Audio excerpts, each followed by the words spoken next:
नमस्कार दोस्तों, भारत के सामान्य ज्ञान में आपका बहुत बहुत स्वागत है। आज हम भारत के सामान्य ज्ञान में बहुत ही महत्वपूर्ण फैक्ट्स के बारे में जानकारी लेंगे। जो तथ्य हैं वो उनके बारे में पढ़ेंगे और वो मैप के माध्यम से अपन समझने की कोशिश करेंगे। दोस्तों, यहाँ पर एक भारत का मैप दिया गया है और इस भारत के मैप में सभी राज्यों के बारे में जानकारी दी गई है। उन्हीं के माध्यम से मैं आपको समझाने की कोशिश करूँगा। तो दोस्तों, देखते रहिए इस लेक्चर वीडियो को। यहाँ पर सबसे पहले बात करते हैं भारत की स्थिति। भारत की अगर स्थिति की बात करें तो गोलार्ध में कौन से में आता है? उत्तरी गोलार्ध में और पूर्वी देशांतर में आता है। उत्तरी गोलार्ध और पूर्वी देशांतर में भारत की स्थिति है, ये अपन को ध्यान में रखना है।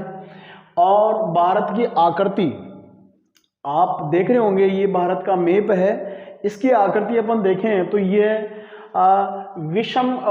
चतुष्कोणीय है, यानी कि एक चार कोणीय आकृति दिख रही है अपन को। चतुष्कोणीय यानी कि यहाँ पर 1 2 3 और ये 4 है ना, तो एक चार कोण से इसमें दिख रहे हैं, इसलिए इसका नाम क्या पड़ गया? चतुष्कोणीय आकृति। भारत की जो आकृति है वो कैसी है? चतुष्कोणीय आकृति है। और इसके बाद में भारत का अक्षांशीय विस्तार की बात करते हैं, अक्षांशीय और देशांतरीय विस्तार की बात करते हैं। तो वो देखिए दोस्तों, 8 डिग्री और 4 मिनट से 37 डिग्री और 6 मिनट उत्तरी गोलार्ध में है। और देशांतरी विस्तार की बात करें तो 68 डिग्री और 7 मिनट से 97 डिग्री और 25 मिनट पूर्वी देशांतर में स्थित है। ये इसकी भारत की अक्षांशीय और देशांतरीय स्थिति आ गई है ना, ये आपको याद रखनी है। और इसके बाद में भारत का विश्व में क्षेत्रफल की दृष्टि से, अब देखिए यहाँ पर अपन बात करते हैं पूरे विश्व की बात करते हैं, पूरे वर्ल्ड की बात करते हैं। तो पूरे वर्ल्ड में भारत का जो क्षेत्रफल के या एरिया के हिसाब से जो नंबर है वो कौन सा है? 7वें नंबर पे है। तो क्षेत्रफल के अनुसार अगर देखें तो भारत का 7वें नंबर पे है। और पहले नंबर पे कौन सा देश है? रूस है। और 7वें नंबर पे कौन सा है? अपना भारत है। और जनसंख्या के अकॉर्डिंग बात करें तो जनसंख्या की दृष्टि से भारत का नंबर जो है वो कौन सा है? दूसरा। और पहला नंबर किसका है? चीन का। पहले नंबर पे चीन है और दूसरे नंबर पे क्या है? भारत है। तो ये बहुत इंपॉर्टेंट फैक्ट्स थे। इसके बाद में है भारत का क्षेत्रफल।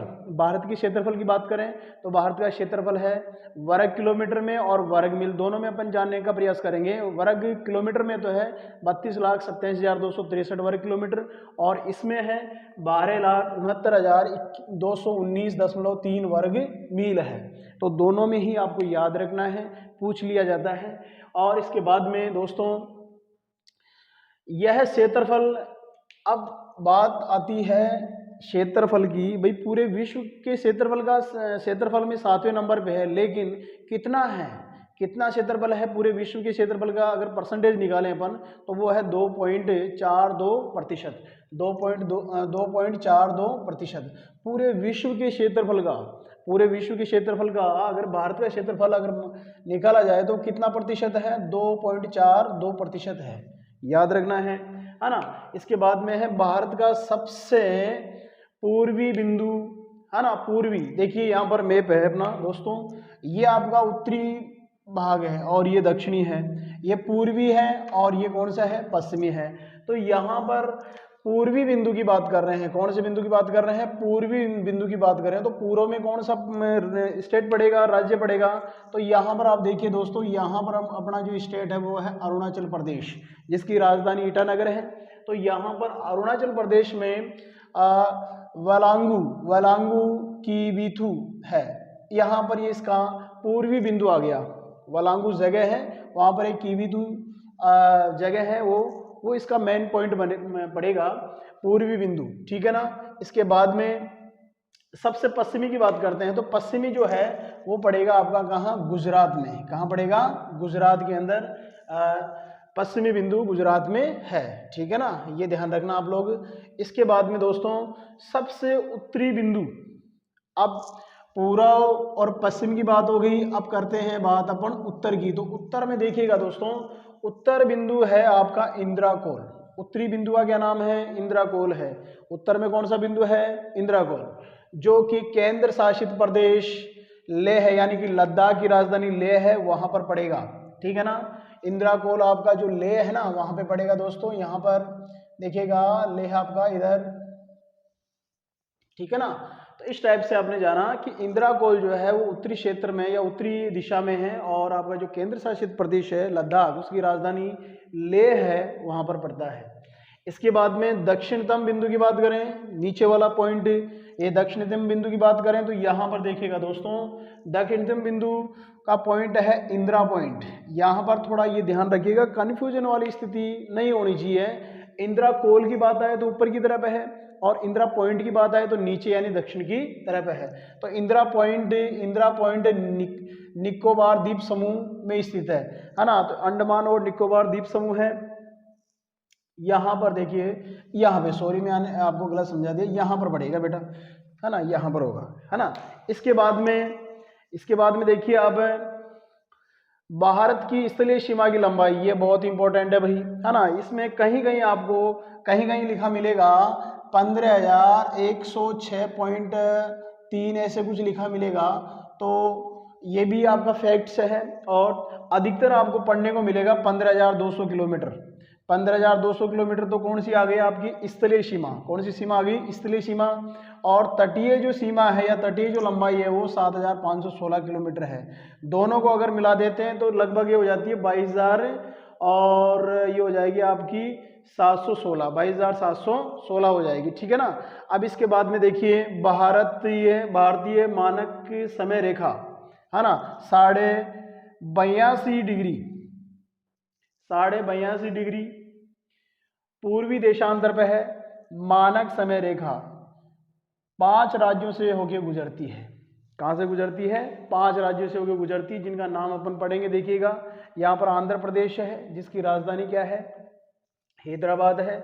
उड़ीसा राजधानी भुवनेश्वर, मध्य प्रदेश भोपाल, छत्तीसगढ़ रायपुर, उत्तर प्रदेश लखनऊ, है ना, जिसमें मिर्जापुर आ गया।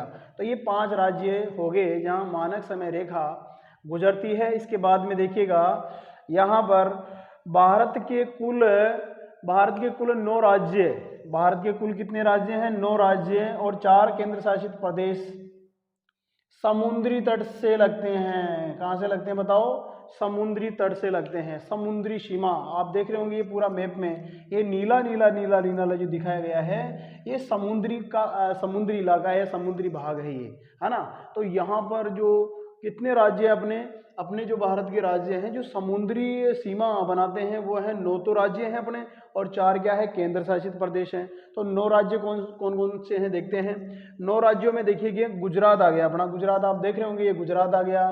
गुजरात से फिर आप चलोगे, महाराष्ट्र आ गया, फिर गोवा है, कर्नाटक है, केरला है, तमिलनाडु, आंध्र प्रदेश, उड़ीसा और पश्चिमी बंगाल। पश्चिम बंगाल कहाँ पे आ गया, यहाँ तक आ गया दोस्तों ये।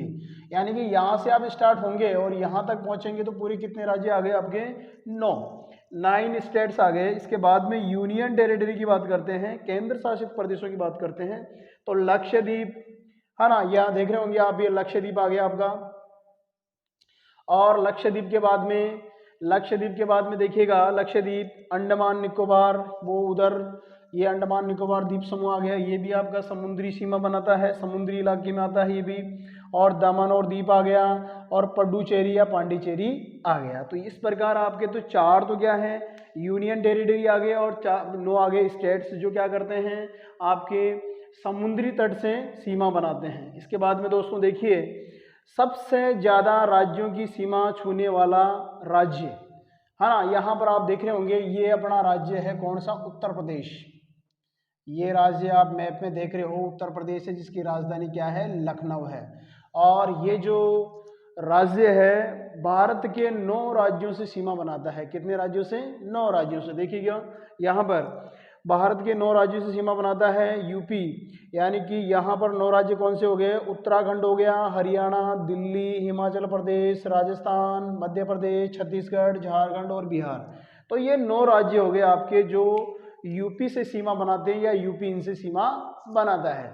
अब इसके बाद में कर्क रेखा की बात आती है, तो कर्क रेखा जो है आप देखोगे, यहाँ पर गुजरात से चलोगे आप, कर्क रेखा की बात करते हैं, तो कर्क रेखा यहाँ से होकर के आपकी यहाँ से गुजर रही है। देखो ये वाली रेखा इस टाइप से, ओहो सॉरी ये नहीं है, यहाँ पर कर्क रेखा अपनी 8 राज्यों से होकर गुजर रही है ना। यहाँ पर ये हो गया आपका कर्क रेखा इधर से, ये आपकी कर्क रेखा हो गई है ना।